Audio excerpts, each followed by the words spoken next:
Hello, how you guys doing? Welcome to the Messy Sweet Spot. I am your host Gigi, and today in this video, it is very important that you guys listen very carefully. They are saying that Oprah's best friend Gayle has had enough, and secretly behind closed doors, she is saying some things that is going against Oprah. In this video, it tells a tale of Gayle's betrayal of Oprah. I mean, so many people is just so sick and tired of Oprah stuff. She does a lot of sneaky backhanded things behind the scenes that a lot of people don't know about. But honey, when I tell you, they are saying now it's about to be exposed. So I want you guys to like, share, subscribe here at the Messy Sweet Spot. Make sure you guys like, share, and subscribe. I can't say that enough. You guys know that. I really appreciate all the love, all the support that you guys give me. It goes a long way. All right, so let's react here and hear what Gayle said about Oprah. What did she do to betray Oprah? I have to hear this. Are you guys ready? I know I am. From the very first time we started our friendship, stayed up that first night and talked all night long, she has always been happier for me and everything that's ever happened to me. I love that, Larry. The way your play on words is genius. Face, thank you. It's one I'm proud of as well. So she will be okay. Good, She will good. be okay. I hope she's not mad at me for sharing that detail, but Nah, I wanted to make it Sure, clear sure. Anybody. Word on the street is that Oprah Winfrey might finally be facing the fall of her empire, and that the dagger came from none other than her best friend, Gayle King. In Oprah's life, everybody is always very flattering and is always very agreeable with things that she says. And sometimes I'll go, that's just not true. Allegedly, Gayle just dropped a bombshell that could end Oprah's reign as the most untouchable figure in Hollywood. Gayle King and Nate and that other guy, they were talking about, they showed the him beating Cassie and the apology and the whole 9 yards. So what secrets is Gayle exposing? And why would she betray her ride or die after decades of friendship? Let's find out. When you think of the strongest BFFs in Hollywood, Oprah Winfrey and Gayle King probably top the list. They've been inseparable for decades, weathering all the highs and lows together, showing that nothing can break their bond. Some find their close friendship adorable, while others speculate if there's more to it. The reason why I think our friendship has worked is because Gayle is happier, not happy, but happier for me. In 1976, Oprah was working as an anchor at a Baltimore news station when a snowstorm hit. She invited Gayle, who was a production assistant at the station, to stay at her home instead of risking the treacherous 45-minute drive to her own place. Despite not knowing each other well, Oprah was that kind of person even back then. They spent the entire night chatting and got to know each other deeply. When Gayle mentioned she didn't have any clothes with her, Oprah simply said, "You can wear mine." In the early stages of their friendship, Oprah and Gayle bonded over their quirks. In an interview with Oprah magazine, Gayle mentioned that when they met, she felt like she had finally found someone she could relate to, especially since she grew up in an all-white community. They discovered they had the same musical taste too, with Gayle being obsessed with Barry Manilow and Oprah being a fan of Neil Diamond. She said, "It's that whole being the odd girl out thing. We didn't fit into everybody else's perception of what it's like to be a black girl." Oprah's early years were filled with struggles. She was raised by her grandmother, mother, and father, moving between their homes for most of her childhood. Oprah revealed to the Washington Post that she started acting out at a young age because she craved attention and love. She felt neglected because her mother was busy working as a maid. When Oprah finally met Gayle, Gayle filled one of Oprah's biggest voids. She is the sister everybody would want. She is the friend that everybody deserves. After discovering her husband, William Bumpus, in bed with another woman, Gayle filed for divorce and began the journey of healing herself while preparing to raise her two children, Kirby and William Jr., as a single parent. When asked by Vanity Fair to name the person she despises the most, Gayle replied that she wasn't a huge fan of the woman she caught with her ex-husband on June 24, 1990, at 9:16 p.m., although she didn't remember the details. Gayle's divorce was finalized in 1993, and as the holidays approached, she faced spending New Year's Eve without her children for the first time. She called Oprah and shared her feelings. Oprah, being the supportive friend she is, wasn't about to let her bestie feel down.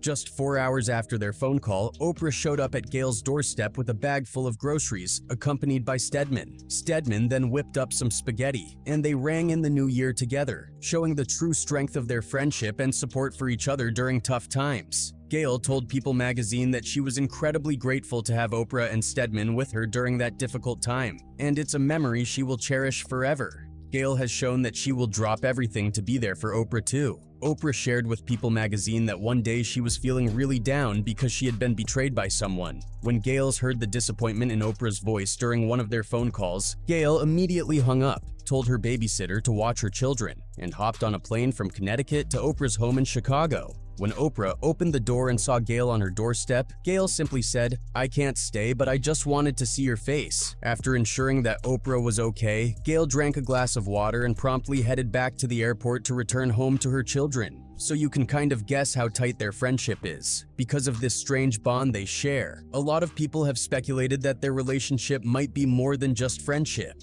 Oprah has even given her many lavish gifts, like a fancy house in Manhattan. A lot of this centers around her close friendship with Oprah Winfrey, a connection that has helped shape Gayle's career. Rumors suggest Oprah isn't just a media mogul. More people each day claim she's a gatekeeper in Hollywood, with ties to major figures like Jay-Z, Diddy, and Usher. Some others are saying Gayle's silence on these celebrities' controversies isn't just a coincidence. So a lot of the celebrity culture that you don't hear saying anything is because they participated to a degree.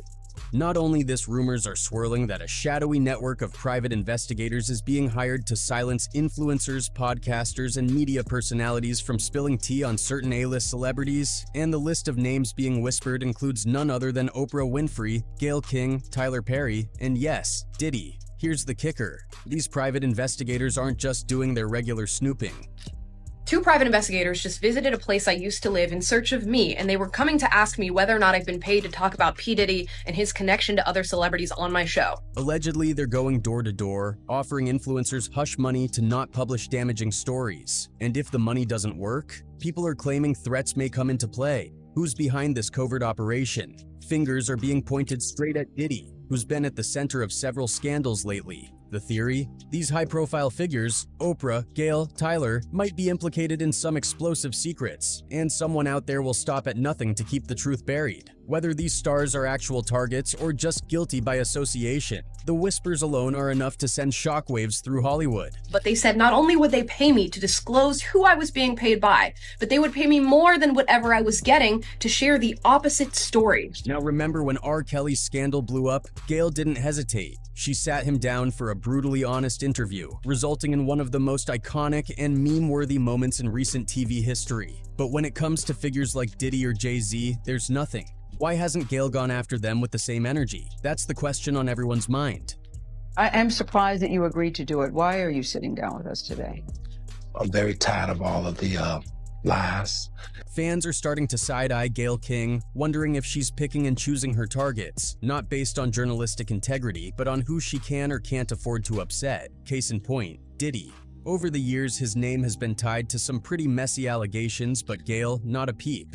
No hard-hitting interview, no deep dive into the rumors, nothing. It's almost like she's avoiding the topic altogether. And let's be real, Diddy and Oprah do run in the same elite circles. Could Gayle be dodging stories that might mess with Oprah's high-profile connections? Things get even more sketchy when you look at what just went down on Piers Morgan Uncensored. In a jaw-dropping episode titled, "Diddy Has Tapes on Everyone," Candace Owens versus Mark Lamont Hill. New claims about Diddy's influence shook up the conversation. Candace Owens didn't hold back, basically accusing Diddy of silencing people for years. She even hinted that Hollywood's power players, yes, including Gayle, know way more than they're letting on. And yet, Gayle, who's known for her no-holds-barred interviews, has stayed completely silent. At this point, that silence isn't just awkward, it's starting to look intentional.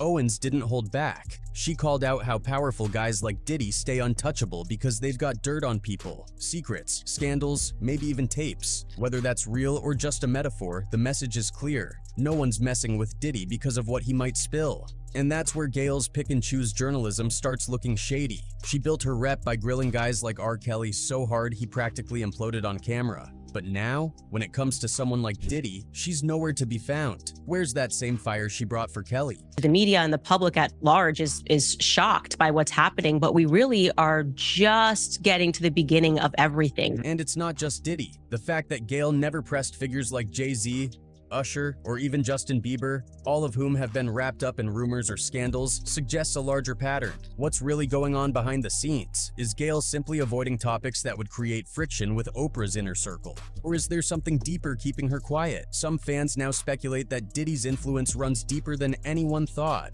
not just in the music industry, but within the media itself. If Diddy truly has dirt on everyone, could that include media personalities like Gayle? And yet behind the scenes, everyone knew that this is what he was engaged in. This was an open secret in Hollywood.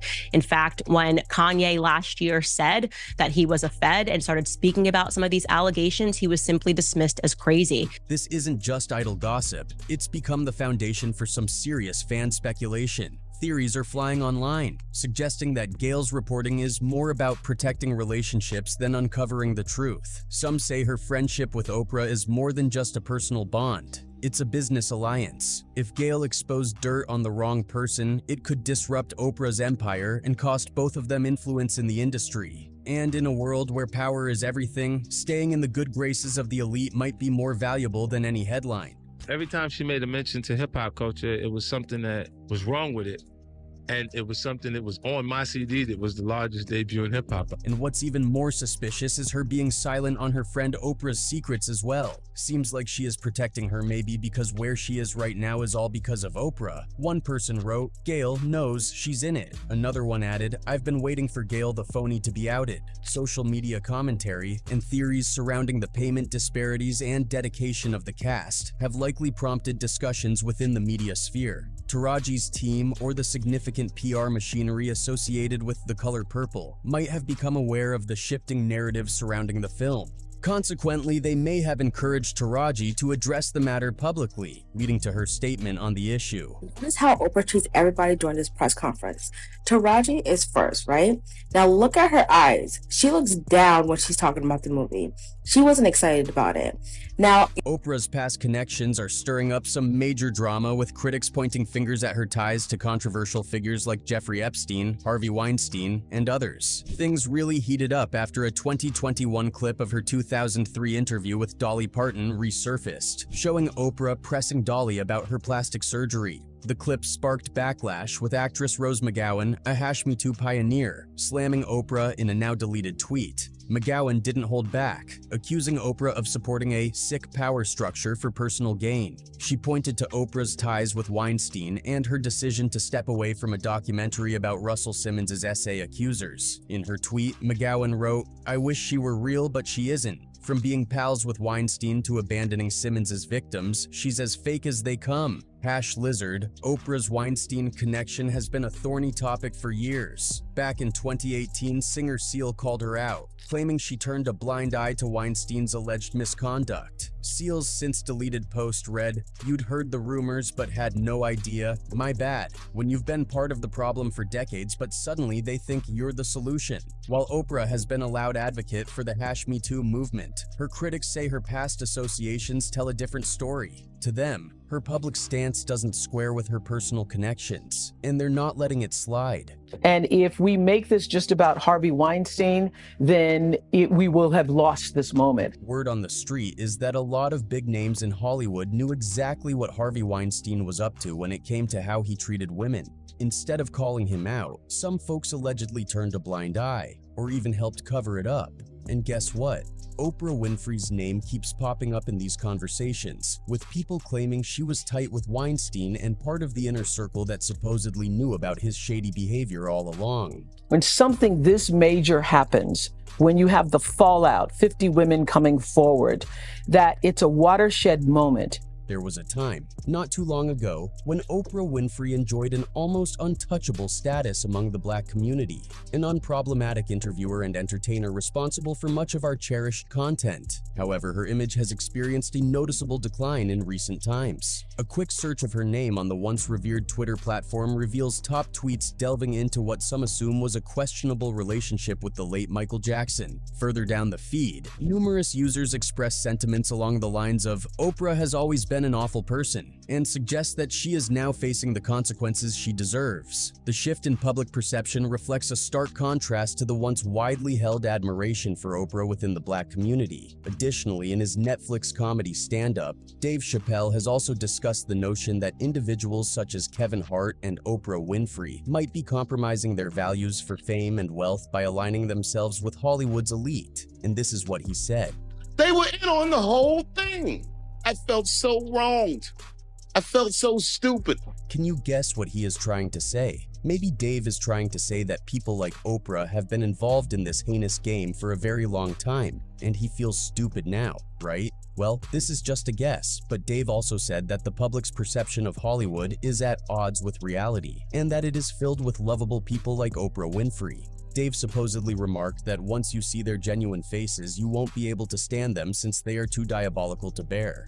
He said, "It's the same monster that these Me Too B was trying to tell you about, but they hate the monster for how it F, and I hate that monster for how it eats, but my god man, it's the same monster." These days, Oprah Winfrey is all over the news for the terrible things she's doing in the media business, and Dave is said to have expressed his frustration with the ease with which sugar-coated personalities like Oprah can move around. There have been observations suggesting that Oprah Winfrey may have played a role in signaling Dave's downfall, almost as if she were aware of her actions. Reflecting on the past, it's worth noting that Oprah has faced various controversies. These range from accusations of participating in smear campaigns against her critics and undermining their professional lives to more unsettling allegations involving her purported connection to human tea. Oprah legitimized the notorious criminal Joe Teixeira, aka John of God, as a miraculous faith healer, one who could cure cancer. While Oprah Winfrey is often hailed as the queen of all media, there are instances where she may have missed the mark, at least according to Cindy Crawford. The iconic supermodel shared her perspective on their initial encounter during an episode of the Apple TV Plus docu-series, The Supermodels, and seems like she is also not happy with her. So let's get started to know what she has got to say about Oprah. Her first encounter with Oprah Winfrey was markedly different from her later appearance on Oprah's Masterclass in 2013. During that interview, Cindy Crawford opened up about the impact of her appearance on her self-perception. According to Crawford, as reported by ABC News, she felt judged based on her looks, prompting her to take a proactive stance in representing herself as more than just a physical presence. "I felt judged by the way that I looked. I think it set me on a course to represent myself as someone who has a brain," she said. Before her 2013 Masterclass episode with Oprah Winfrey, Crawford engaged in introspection, reevaluating how others perceived her. Despite making 10 appearances on Oprah before that, Crawford's recollection of her introduction to The Oprah Winfrey Show wasn't exactly warm and fuzzy, especially when viewed with hindsight. The mother of two shed new light on the episode, contemplating how Winfrey's actions might be interpreted in today's culture. From Crawford's perspective, it appears that there may be unresolved issues between her and Winfrey that need addressing. Show us why you're worthy of being here. In the moment, I didn't recognize it. Only when I look back at it and I was like, oh my gosh, that was so not okay. In the pilot episode of The Supermodels, Cindy Crawford reflected on the first time she appeared on The Oprah Winfrey Show. Crawford was just 20 years old when she and her manager John Casablancas appeared on The Oprah Winfrey Show for the first time in 1986. Interestingly, it was not only Crawford who was learning the ropes. Winfrey's show had just been syndicated in September of that year. Winfrey directed many of her questions to Crawford's manager, asking him via Today, "So did you have to G her? Did she always have this body?" Winfrey then addresses Crawford and asks the model to stand up so that everyone can see her. Crawford commented on this particular Oprah segment in the Supermodels episode, "I was like the chattel or a child, like be seen and not heard when you look at it through today's eyes." When Oprah's like, "Stand up and show me your body, show us why you're worthy of being here," the former supermodel found the interview distressing, expressing, "I was so traumatized, I really felt I was not seen as a person who had a voice in her own destiny," as reported by the Los Angeles Times. Crawford admitted that she didn't fully grasp the extent of it at the time. But with age, she came to realize how inappropriate the situation was. Following Crawford's public comments, Oprah Winfrey appeared to respond by taking down the interview from YouTube. Cindy Crawford publicly confronted Oprah Winfrey over her handling of a 1986 interview, and nearly 4 decades later, social media users shared their varied opinions. Even Oprah Winfrey's close friend Gayle King commented on the situation, despite not having seen the interview. King expressed surprise and a slight disappointment, saying, "I'm surprised and a little disappointed, because I know Cindy's been on her show many times and it has always been a pleasant experience. So I would hate to think that something that happened years ago could have bothered her. It's not Oprah's thing to humiliate or make anybody feel badly." King also added that, to her knowledge, Winfrey and Crawford's relationship was still in good standing. With these new allegations swirling, the question isn't just about who's pulling the strings, it's about whether Oprah's empire can survive her own best friend flipping the script. The cracks are showing, and Gayle's voice might just be the one that brings it all crashing down. Wow. This is a lot. This gets deep, you guys. The rabbit hole gets deep. I want to know, what are your thoughts about this? Make sure you guys like, share, subscribe here at the Messy Sweet Spot, and I'll see you guys on another video. Bye.